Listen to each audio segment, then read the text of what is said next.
श्री साईबाबा लोकप्रबोधन कला महाविद्यालय वडनेर BA भाग 3 सत्र 6 विषय मराठीच्या अभ्यासवर्गामध्ये सर्व विद्यार्थ्यांचं स्वागत आहे.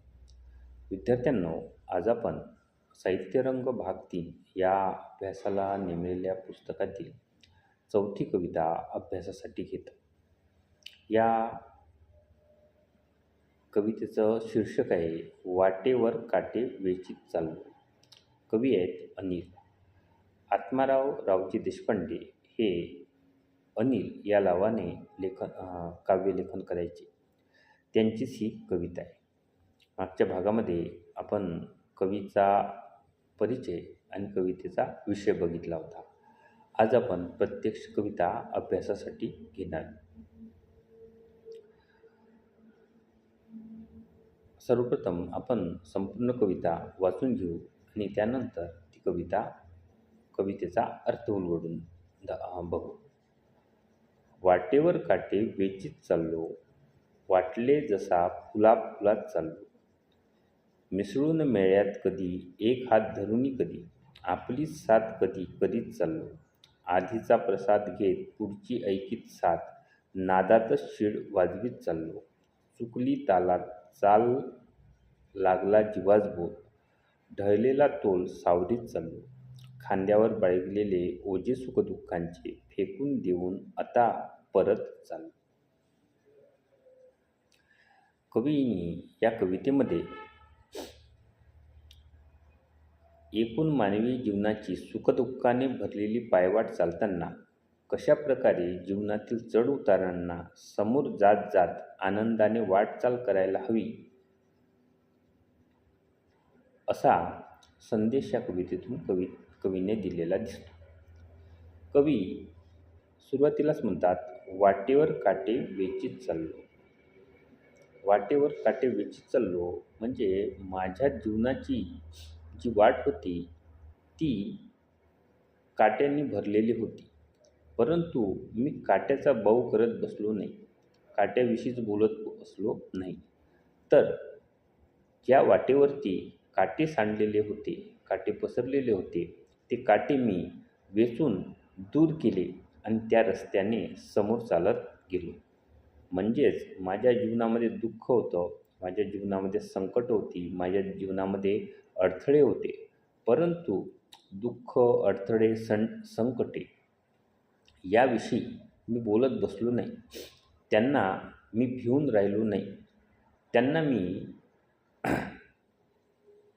अडचण मानून त्या रस्त्याने जाण्यास सोडले नाही, तर मी त्यांना अलगद वेचून बाजूला केले आणि आपला रस्ता मोकळा केला. वाटले जसे फुलात चाललो.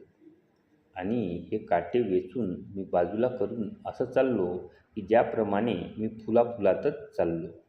म्हणजे माझ्या वाटेला दुःख आलं, संकट आले, अपमान आली, प्रतिकूल परिस्थिती आली, परंतु मी ते दुःख, अपमान, संकटे, प्रतिकूल परिस्थिती हे याचं प्रदर्शन डोळ्यामध्ये आसू आणून उदास चेहरा करून बसून जगासमोर मांडत बसलो नाही.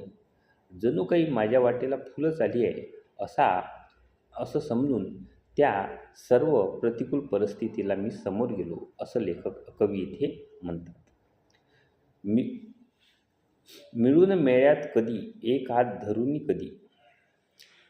मग हे वाटचाल कशी झाली तर कधी मिळून मेळ्यात म्हणजे जशी समोरची माणसं असत त्याप्रमाणे वागून त्यांच्याकडून आपलं काम करून कार्य करून मी पुढं गेलो. कधी कुणाचा हात धरून गेलो तर कधी एकटाच गेलो.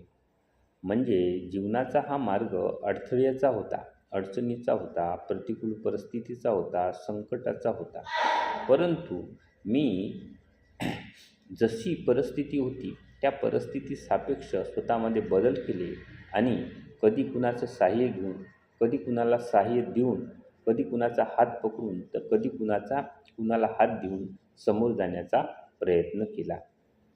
आपलीच साथ कधी करीत चाललो, आधीचा प्रसाद घेत पुढची ऐकीत साध, नादातच शिड वाजवीत चाललो.